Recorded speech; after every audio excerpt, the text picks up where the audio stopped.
What's up YouTube? Scott, Sconny Tradition, back with another video. This will be my year in review video for 2024. I really did have a great year for the collection. I really hammered a lot of different parts of it. Picked up some other cool cards that I wanted that came up, and really did have a great year. This video will be more of the showing of the cards that I picked up this year and kind of going through all them and stories and things like that. And then I will make another video coming up where we'll talk about the goals that I had for this year and, did I hit on those? How did I feel about, how I did during the year, that kind of stuff. So let's get into the video. So to start the year, we got to go all the way back to January. So a long time ago. And I actually started out the year kind of slow. The first pickup that I picked up this year was actually this card here, the 61 Topps Jim Taylor. Some Packers collectors call this a rookie card. The 59 is kind of the recognized rookie, of course, in the registry, but the 61 is his first appearance on an actual card with his image on it. And I was able to pick this up from Card Cutter Garrett. He was selling this, and felt like I got a pretty good deal on the card. Look at that auto, 10 auto, and Hall of Fame 76 inscription as well. So this will be a little bit of a theme throughout the video. If I had a good year in one particular category, it was these Hall of Fame, Packer Team Hall of Fame rookie autographs, and some stuff that just doesn't come up a lot. Like this Taylor doesn't come up much. When it does, it's very expensive, and to have a 10 auto on this particular card is really cool. So I was able to knock that one off the list, so that was cool. And then also in January was able to snag this one. This is the Fleer Focus Donald Driver rookie autographed. Happy to grab that one as well.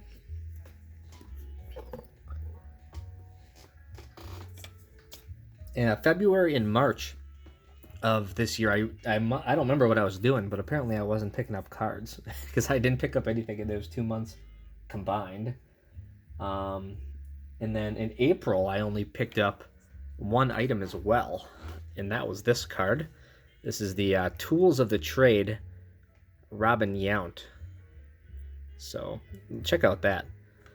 This one here numbered out of only 10, 9 out of 10. And you can see you got bats and jersey pieces and caps and batting helmets and all kinds of stuff in there. So I thought that was just a sick card to pick up.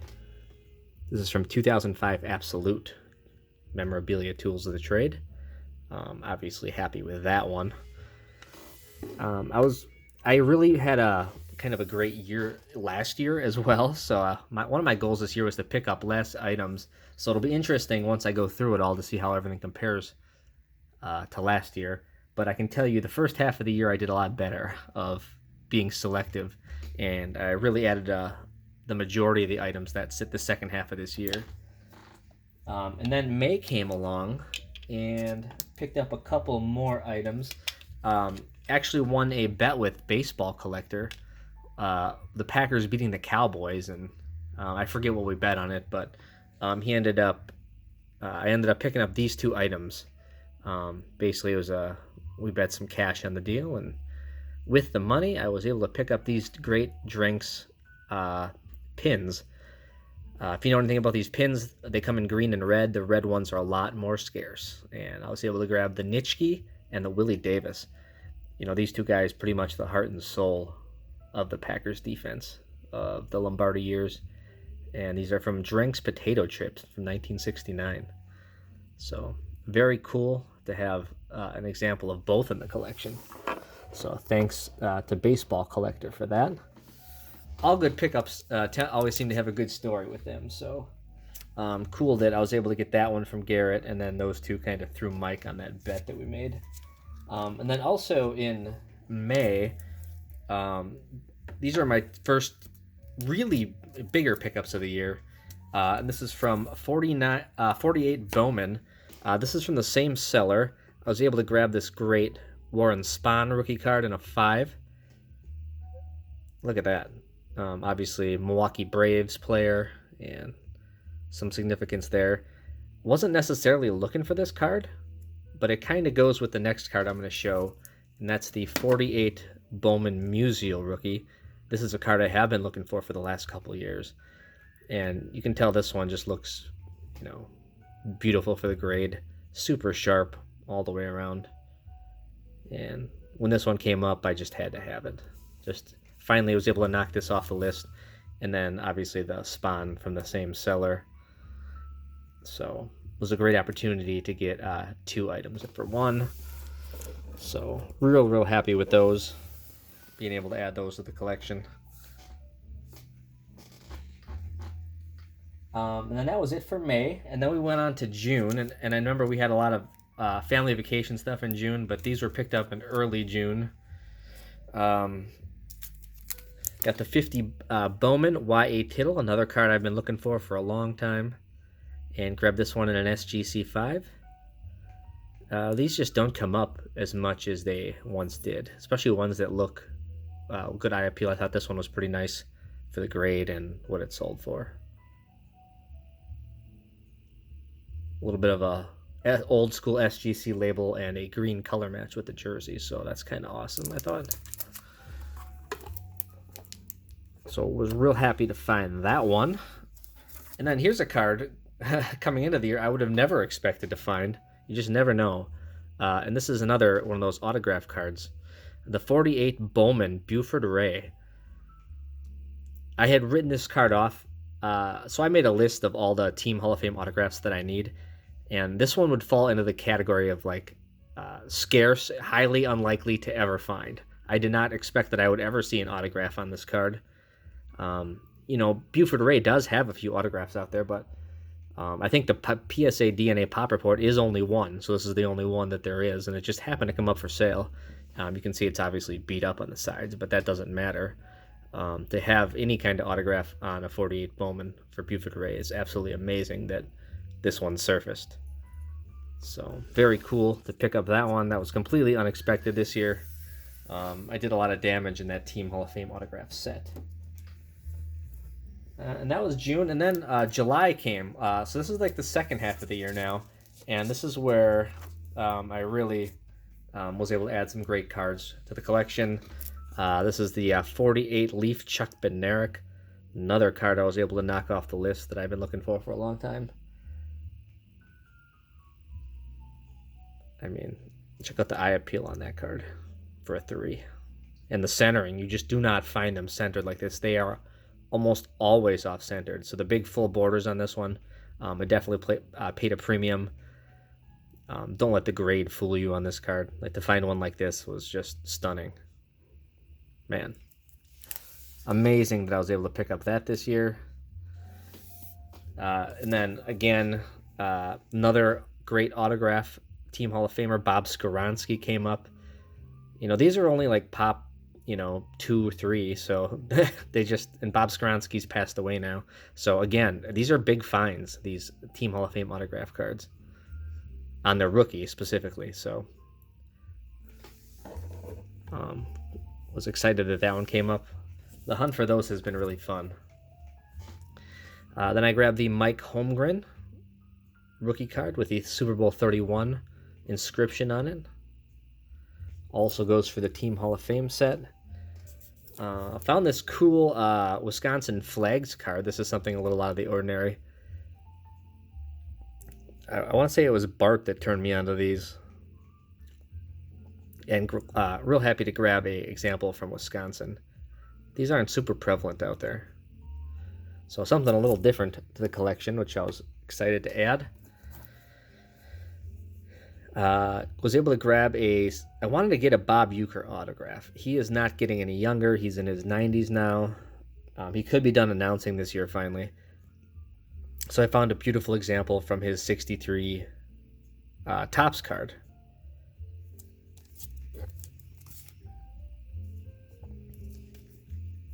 Just a nice example there. Real happy to have that one. Those are guys you want to get now before they pass away. Here's a Leroy Butler action-packed rookie card autograph. He's a Pro Football Hall of Famer as well, but again goes to that Team Hall of Fame set. was happy to knock that one off the list. Then I got into a little bit of a baseball mode. The Brewers had a surprisingly good year, and this guy was a big part of it. He was a Rookie of the Year candidate, the 2022 Bowman Chrome Jackson Chourio Blue Refractor out of 150. Bowman first, so was excited to grab that one. As of now, that's my only example of Chourio in the collection. Hopefully I'll add a few more at some point. Another great player, played an amazing second base, was a Gold Glover this year, Bryce Turang. I like to stick with the blues for these just because of the color match. And then there's a Frelick as well.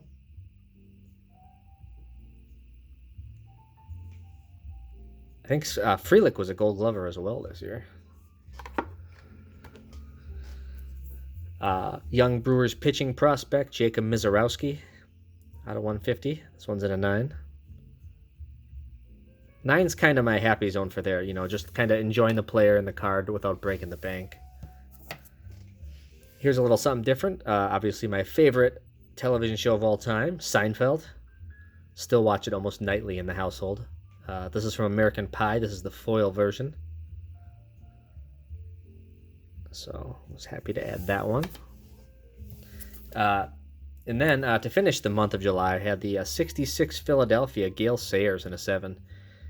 This is a vintage football rookie that I was been looking to add for a long time. And what a beautiful card that is.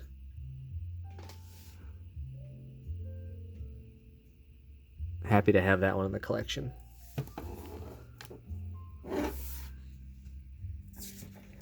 Then August came along, and I didn't stop there apparently, because we just kept adding stuff for the second half of the year. These are two of the bigger pickups of the year, and here's the first one. So this card has come down in price quite a bit. It was in the several thousands of dollars at one point, during the peak, and I think these have come back almost too far. These Prism Silvers. Obviously the first year of this was pretty scarce to actually pull a Prism Silver, and this is the Giannis rookie in a 9.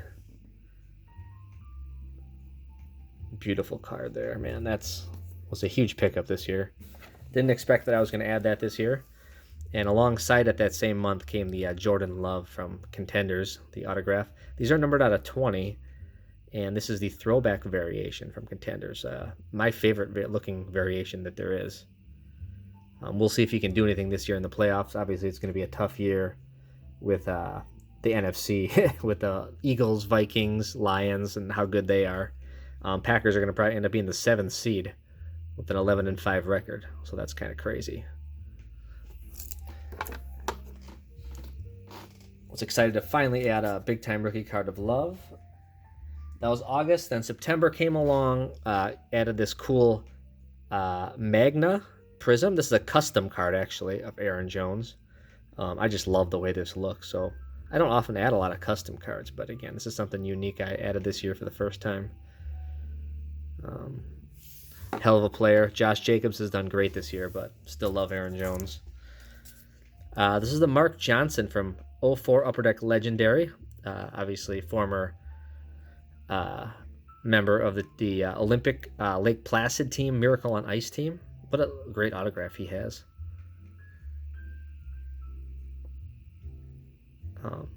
I've been looking for a Mark Johnson autograph. Again, just a great Wisconsin sports legend. Coaches the Wisconsin women's team. Has won several national championships with them. And finally was able to add a Mark Johnson auto to the collection. Then here's another one of those blue autographs. This is Devin Williams. He was the Brewers closer, obviously one of the best closers in baseball the last few years. And now he's a New York Yankee. So, but still wanted to grab a cool blue rookie card auto of Devin Williams. This one's in a 10.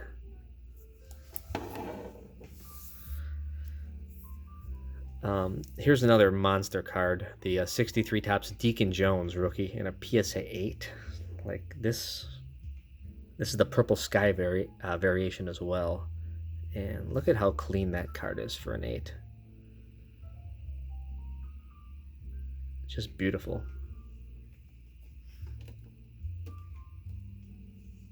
unreal that I was able to add this in this condition. I've been watching a ton of these, and the 63s are just so tough.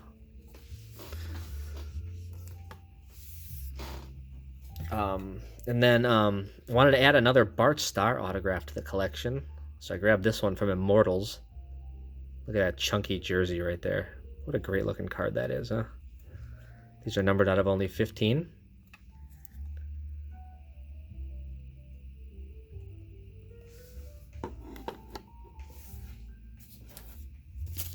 All right, that was it for October. Excuse me, that was it for September. Then we get into October here. This is when I started working on the NFL Top 100 set a little bit. I'll probably get into more of that in 2025. But some low-hanging fruit, grabbed the Michael Strahan rookie from Fleer Ultra in a 9. And then the Barry Sanders rookie in a 9 from Score. I used to own a 10 of this card, but sold it off during the pandemic. But I thought this was a beautiful 9, so I wanted to re-add that, and it's also part of the NFL Top 100 set. Was able to snag this Brett Favre exclamation points from 98 Ultra. Apparently this card belonged to Ty, Daniel 4916 on YouTube. He alerted me to it, and I was able to get this for a great deal on the ComC auction. And then my other monster pickup this year is the 55 Topps All-American Don Hutson autographed rookie card. This was just one of those that I had highlighted as going to be a challenge to get, and I was able to knock that off the list this year. So I was really excited about that one. And then last but not least here, wrapping up the year, some of these you probably just saw, but we'll go through them again quick. Got the Henry Jordan autograph card. These don't come up very often, so I was excited to grab that one. He passed away young. Beautiful Bobby Dillon 55 Bowman. This is not Dillon's rookie card, but I love this card. This is one of my favorite non-rookie cards of any Packers player. And to get one autographed, also just awesome. And then of course you remember the Willie Wood I just showed in my last video, in the final mail day video. I was able to grab that one, knock that one off the list. Here's that Paul Kaufman in a 10. This is my only addition to the Team Hall of Fame set that's not autographed. I had a 9 and bought a 10, and the 9 actually already sold. It sold immediately when I put it on eBay. And then a Reggie White 03 Fabric at the Game. And then we just have a pile of autos that I got. You know, these are, I'm waiting to submit these with Garrett Slab City once he opens up the sub in February. Got the Lionel Aldridge, which is a sneaky monster card. Elijah Pitch is another one. Leroy Caffey, another monster card. These do not come up much. He died young as well, so any kind of auto on any card for him is tough. Chimera, got Ryan Longwell, of course Bill Houghton and Marco Rivera, a couple guys that just showed in a previous video. And then, of course, got the cards that were sent to me. This was sent to me by Sal Has Cool Cards on IG. I had sold him a card that he had his eye on in my collection. He sold this to kind of help the purchase. That's a Brett Favre Steve Young game-used ball, which is kind of unique. The first card, one of those cards I have. And then, of course, this was sent to me by our buddy Brad, 8671, at the end of the year here, for his Santa stuff. So that's just an awesome addition as well to the collection. And also he sent the Paul Molitor, which I was not able to locate. I think I have it in a different box. So so thanks again, Brad, for that.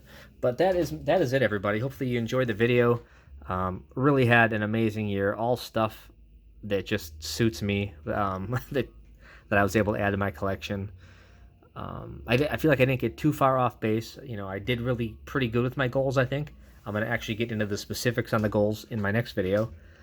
But overall, everything I picked up just fits my collection really well, and I think I had a really great year. So thank you guys so much for watching. Do you have any favorites that I showed in the collection? And I urge everyone to make a year in review video. It's a great way to to just kind of revisit what you did and be proud of what you did for the year, and file it and start new in 2025. Thanks everybody for watching. We'll talk to you again soon. Hope you guys have a great New Year's.